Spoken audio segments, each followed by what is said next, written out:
So today I'm going to be reviewing Hazbin Hotel, and I'm just going to kind of really move this faster because I realize my videos are really slow paced, so I want to make this stuff more fast paced. So yeah, let's just get into it. I think a lot of people would agree with me saying the music is probably the best part of the show. Hell is Forever is one of the first songs, and I love it mainly because it's fresh. It's so different from anything else, being a rock ballad, and I feel like it fits perfectly for his voice, and it's incredibly catchy. Stayed Gone and Hell's Great Dad are amazing songs because I love seeing Alistair argue with people. I find it to be really entertaining and interesting because it's mainly just him getting under people's skin, and I just love his character. He's just great in everything he's in. Poison also is a great song because it shows how Angel is absolutely tired and exhausted and feels trapped and hates being forced into this tiring job that she has, which ties into Loser Baby, which is an amazing song about accepting your flaws that you can't control and healing yourself in the process. Some songs like these add to the story and push stuff forward while also being incredibly catchy songs I would listen to in my free time. However, then you get forgettable songs that feel like they're just there to be there, like the intro song, which is just supposed to be there, I guess. Like, I understand it's supposed to show how optimistic Charlie is, but you don't really need a song to do that, so we could see that beforehand. There's also like a random 39-second song with Vaggie and Charlie, which didn't need to be there. Then there's also Out for Love, which makes sense to be there, but it's just a lame song. It sounds like everything we've heard before. However, the songs aren't the biggest problem with the show, as you will see later. I'm gonna be honest, this is probably the by far worst thing about this show.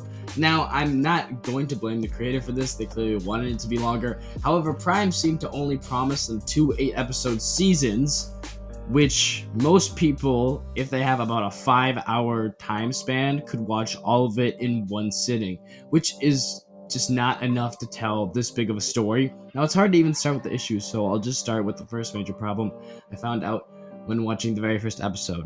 Right after Charlie has her monologue and meets the rest of the group, we get everyone's name introduced, a slight thing about them, and then we move on. Even though we've never met any of these people, we don't know why they're here or what they're here for doing. We just are introduced to them because they assumed you saw the pilot, which most people that are watching this probably haven't. I was one of the people who hasn't seen the pilot. However, I've heard of Alistair and Charlie, but even then I was still confused because we barely even knew why they were here.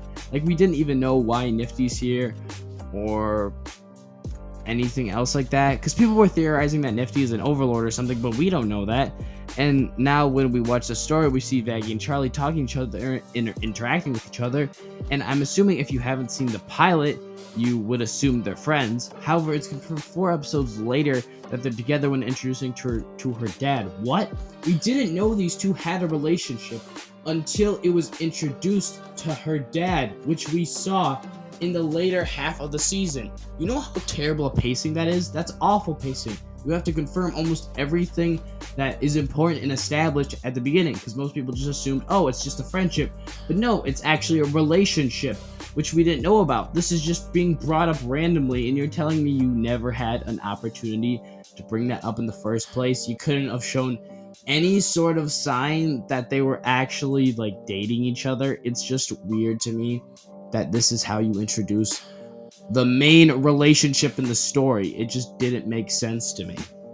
Another problem also arises when we see Charlie and Vaggie have some sort of dispute or whatever about her way of doing things, which doesn't make sense at all because we don't know anything about Vaggie. We just see her make one decision that gets out of hand, and then we move on. We don't see more than one example of it during this episode, so it just feels rushed and lazy, and like the relationship isn't established well enough. Then also the problem is never really solved, to where we both realize they're wrong, and they make up, and then they just sing a song or whatever, and how she wants to protect her, and then admits she's sorry. It just feels like it's all rushed to be resolved all in one episode, and I just don't like it for that. Another problem is almost every issue gets solved in one episode. Now, that doesn't sound like a real problem, but the issues are normally realized in that episode or in the end of the previous episode.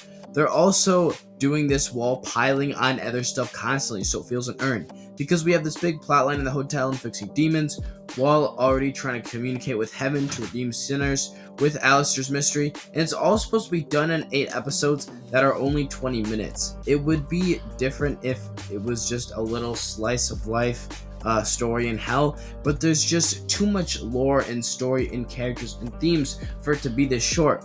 Another example of that is in the first episode, it's revealed that an angel was killed during extermination.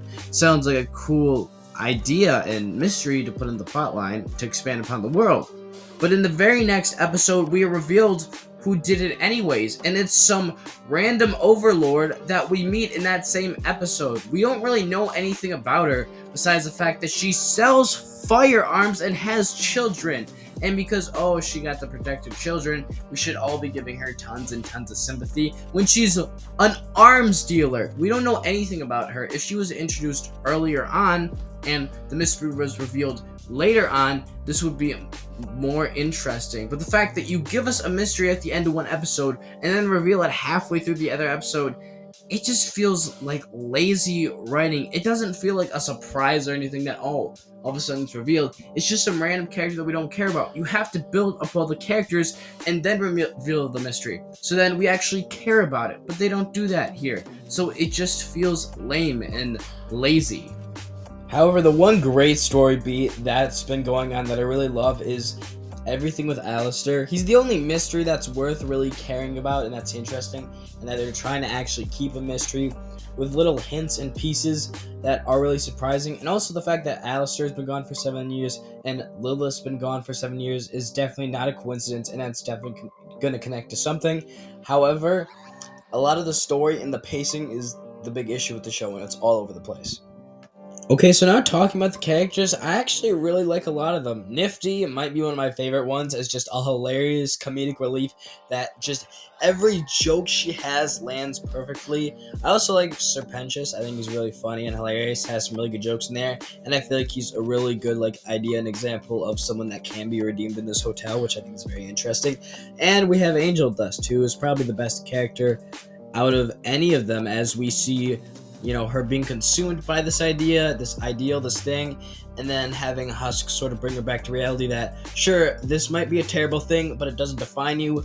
People go through these terrible things, and you just kind of gotta sort of accept yourself for those awful things. And also, Lucifer is fun as this, kind of misdemeanor from what you would expect from him, because he's normally this big, intimidating guy in a lot of other stuff, but in here, he's just this, fun guy. It's just a very, interesting throwaway that I like. Adam also is hilarious in this show. Sure, you might not like the idea of it, but he just cracks me up every time, and I think that's also very interesting. But there are some problems I have with these characters, and one of the big ones, in my opinion, is the fact that all the good people in this show are from hell. The only kind of person that is siding with the sinners and the idea that this is, something that's a bad idea is a child. So that's a big problem right off the gate with the fact that a child is the only one that sides with these people. And you think there'd be a lot of more people in the council that would side and agree with them, but they're all against them. So it just doesn't make sense to me, because there'd be some people with different opinions, people that have different ideas, and it just makes it seem like it's the good hell people versus the bad and evil heaven people. And I think that's a big problem, because it makes it seem like it's good versus evil, when in this case it shouldn't be, because heaven's still considered a good place, so there would still be good people there. So that didn't make sense to me at all. And also this ties into the pacing, but I feel like the lack of development of these characters and the lack of what we really know about a lot of them is there. As we see, apparently Husk says that Charlie is someone that constantly wants to help others and avoid her problems, which Alistair has said before.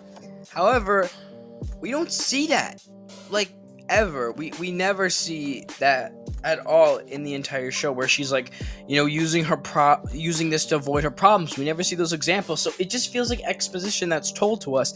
And Vaggie, while you kind of could get the idea that she judges people, but we don't really ever see her hate herself. We never really see that. So you see Husk pointing out these flaws, which are apparently supposed to be true, but they don't seem true at all. And then there's this whole thing that Charlie has daddy issues, which really is not shown at all. You think with the whole call thing with Lucifer and all that, you think he would say something about how, he's avoiding her, so because of that, they have this lack of connection. But that was really never there. It seems like they say, oh, she has daddy issues, she's using everything to avoid her her father issues when her dad's like the nicest guy ever, and like it's weird that he would avoid her for 7 years because he seems to really care about her. So all that just doesn't make sense to me. And it's trying to have us imply things that just aren't really there because we got to keep the story moving, and because of that, it just makes it really hard to connect these characters because you're not fully executing their character arcs. And even when they finally bring back together, like, oh fine, we'll do it, like it doesn't feel like anything was resolved here because there's really no problem in the first place.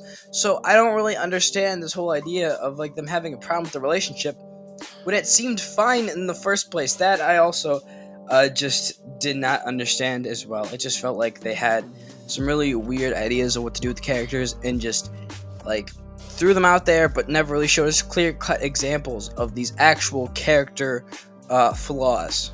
Overall, I think Hazbin Hotel Season 1 is about an 8 out of 10. It's got a lot of really good things going for it, but a lot of its problems just stem to just being way too fast and a lot of things just not being executed well enough.